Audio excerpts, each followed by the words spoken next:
honorables élus territoriaux, notabilités religieuses et coutumières, Mesdames, Messieurs les représentants du secteur privé, de la société civile, des organisations d'agriculteurs, d'éleveurs, de pêcheurs, d'artisans, Mesdames, Messieurs les représentants des femmes et des jeunes, honorables représentants des forces vives de la nation, honorables invités en vos rangs et titres, mes chers compatriotes. Je voudrais avant tout propos exprimer ma compassion et ma solidarité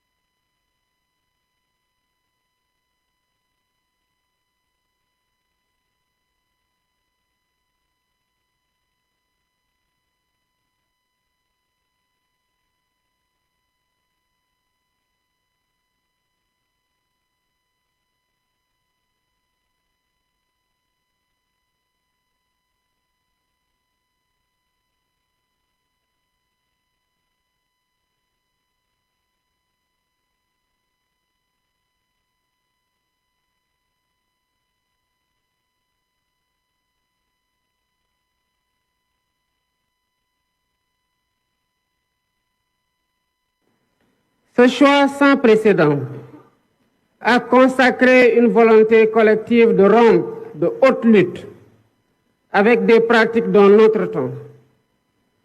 Il a également consacré un projet politique inédit qui trouve sa source dans les valeurs séculaires de notre nation, bâties sur l'honneur et la dignité.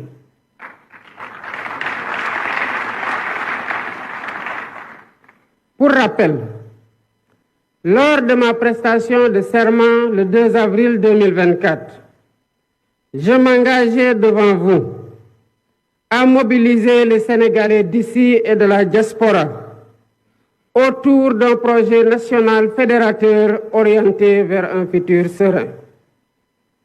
Dans ce sillage, j'ai impulsé la gouvernance publique autour du Djoub, Djoubal et Djoubanti, pour transcrire dans nos actes et discours de tous les jours la cause primordiale et la volonté sacrée du peuple sénégalais souverain.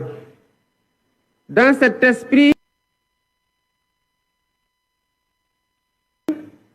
j'ai demandé au Premier ministre, dès le premier Conseil des ministres, la finalisation d'un nouveau référentiel de la politique économique et sociale, ce qui s'est fait dans les 6 mois, malgré, il faut le souligner, le contexte très chargé lié à la gestion problématique de la continuité des pouvoirs publics après l'alternance.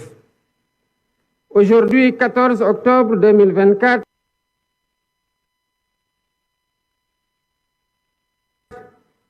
nous partageons avec les différents segments du peuple sénégalais et la communauté internationale ce document stratégique qui pose les fondements d'une nouvelle ère pour notre pays. La vision Sénégal 2050, agenda national de transformation, révèle donc assurément la dynamique d'un pacte social national pour bâtir un Sénégal souverain, un Sénégal juste, un Sénégal prospère.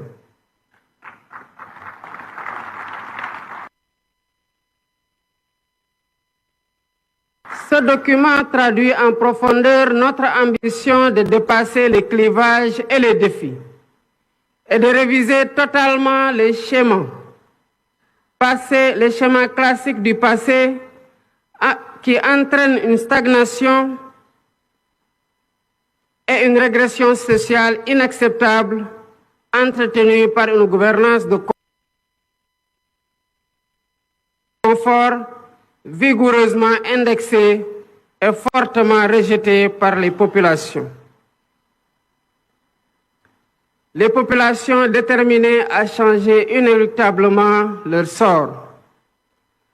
Avec le référentiel présenté et déployé, nous devons consolider durablement une nation solidaire. Une nation résiliente et résolument ancrée dans la modernité, le progrès et le bien-être de chaque Sénégalaise et de chaque Sénégalais. Au demeurant, nous prenons date à partir d'un héritage lourd, marqué par une situation économique, budgétaire, financière et sociale extrêmement difficile et complexe, qui trouve des explications dans la mauvaise direction empruntée par notre pays dès les premières années de notre indépendance. Mesdames et Messieurs, notre économie extravertie a été neutralisée par un modèle d'exploitation des matières premières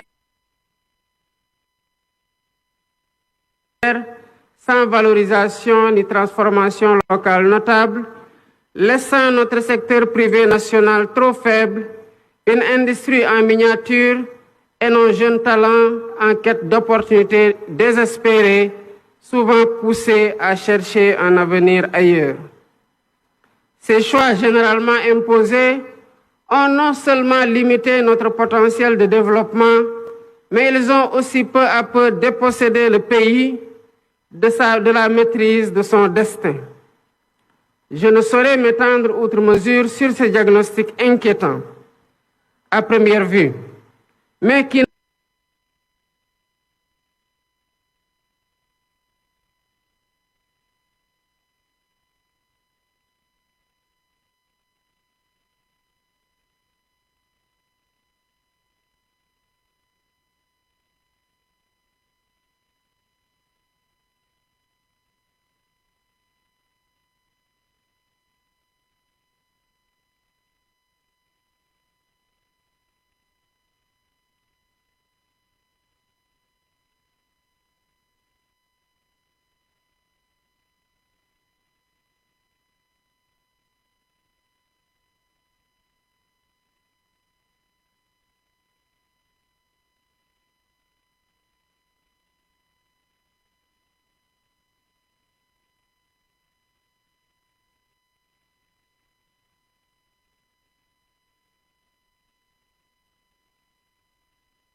notre Sénégal sur une trajectoire d'exigence, d'espérance, de performance et de progrès.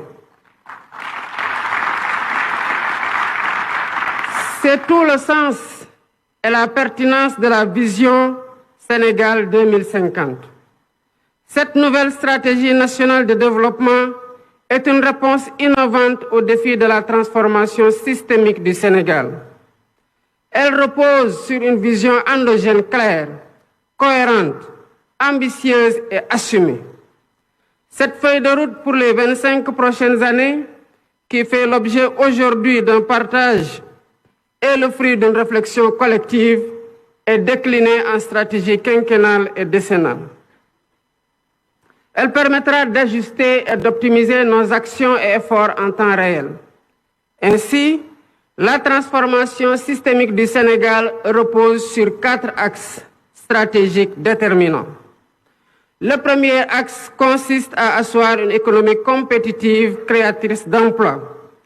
Nous visons à bâtir une économie diversifiée et résiliente, mais aussi inclusive. Cela passe par la valorisation de nos ressources naturelles, qu'elles soient agricoles, minières, pétrolières ou gazières, à travers une industrialisation ambitieuse. Nous intégrerons nos matières premières dans les chaînes de valeur mondiales et nous transformerons nos richesses sur place, en particulier grâce aux technologies numériques et à l'intelligence artificielle. Le développement de pôles économiques viables associés à un cadre des affaires attractif contribuera à renforcer le secteur privé national et à diversifier notre économie. Dans les tout prochains jours, une loi sur la souveraineté économique viendra consacrer cette dynamique en s'appuyant sur une stratégie de financement solide et concertée avec toutes les parties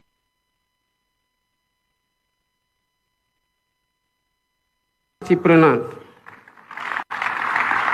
Le deuxième axe est celui de la durabilité et de l'aménagement du territoire. Notre développement ne sera viable que s'il respecte et préserve notre environnement. Nous avons le devoir de protéger notre biodiversité et de promouvoir l'économie circulaire pour que le Sénégal devienne un modèle en matière de gestion durable de ses ressources. En parallèle, l'aménagement équilibré de notre territoire sera assuré grâce à 6 grands corridors de développement qui désenclaveront les zones rurales et relieront les pôles de croissance.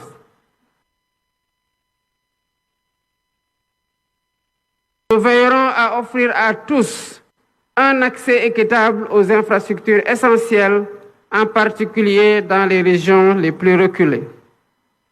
L'expansion des énergies renouvelables telles que le solaire et l'éolien jouera un rôle central dans la transition énergétique du Sénégal afin que nous puissions léguer aux générations futures un pays respectueux de son environnement et en phase avec les défis climatiques.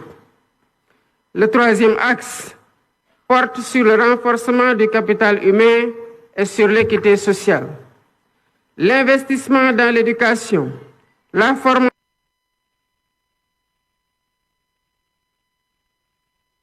et l'innovation sera au cœur de cette transformation.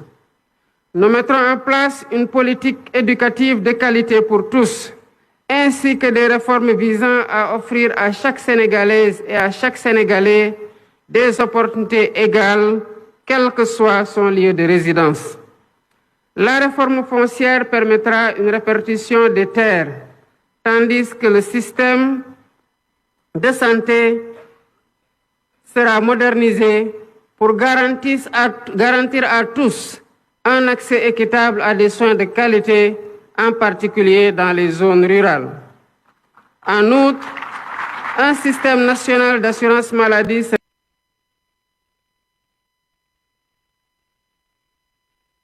instauré pour protéger chaque citoyen des aléas économiques et sociaux, réduisant ainsi les inégalités.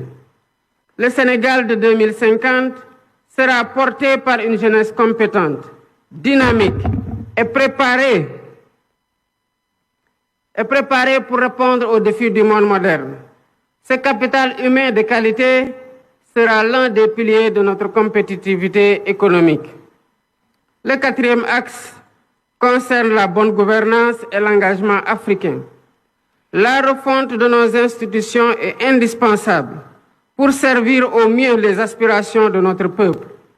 Nous combattrons durement la corruption et nous réformerons l'administration pour en faire un levier puissant au service du développement.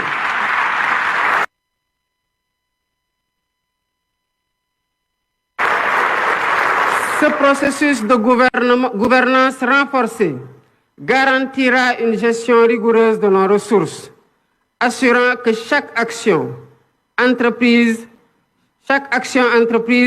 contribue à l'atteinte de nos objectifs collectifs.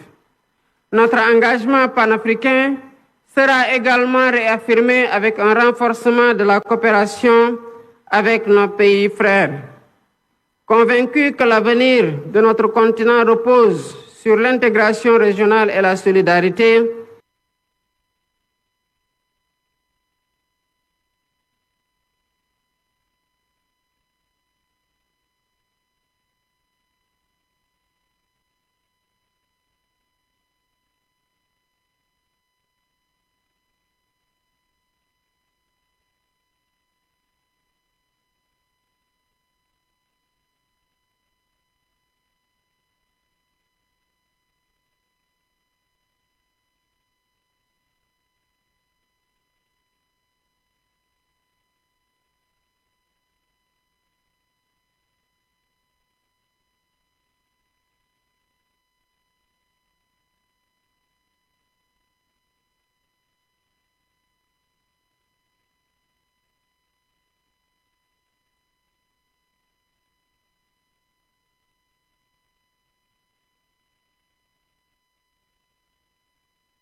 politique, qui appelle l'engagement de chaque Sénégalaise et de chaque Sénégalais. D'où mon attachement particulier à son appropriation, à son enrichissement et à sa vulgarisation par une communication adaptée auprès de toutes les forces vives de la nation. L'agenda 2050 s'adresse autant aux Sénégalais d'aujourd'hui qu'aux générations futures. C'est une vision pour un Sénégal qui n'aspire pas seulement à participer au monde de demain, mais à y jouer un rôle majeur, à être un acteur de premier plan dans la sous-région et un modèle de développement pour l'Afrique. Je voudrais, à cet instant précis, adresser mes chaleureuses félicitations au Premier ministre Ousmane Sonko.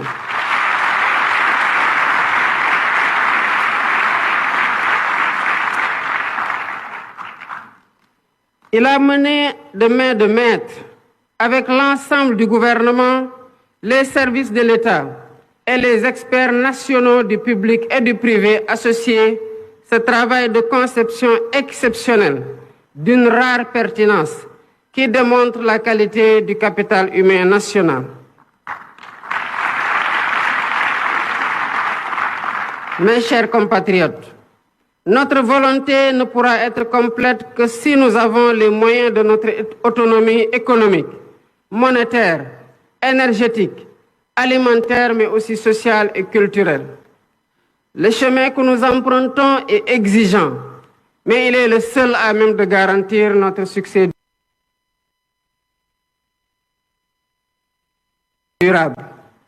Les citoyens doivent être exigeants envers les gouvernants, mais chaque citoyen doit aussi être exigeant avec soi-même dans son apport personnel dans l'œuvre de construction nationale. C'est ainsi qu'ensemble, comme un seul peuple, poursuivant le même but et animés de la même foi en notre progrès, nous construirons un Sénégal plus fort, un Sénégal plus juste, un Sénégal plus prospère. Vive le Sénégal souverain. Je vous remercie de votre aimable attention.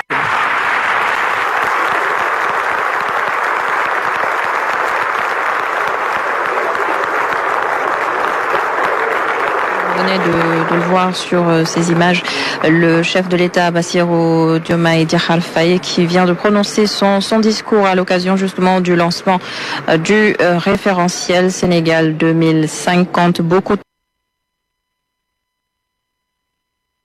points ont été soulevés, notamment sur le contenu de ce document qui, on le rappelle, va nous servir de boussole durant les 25 prochaines années. Énormément de mutations, énormément de réformes sont annoncées.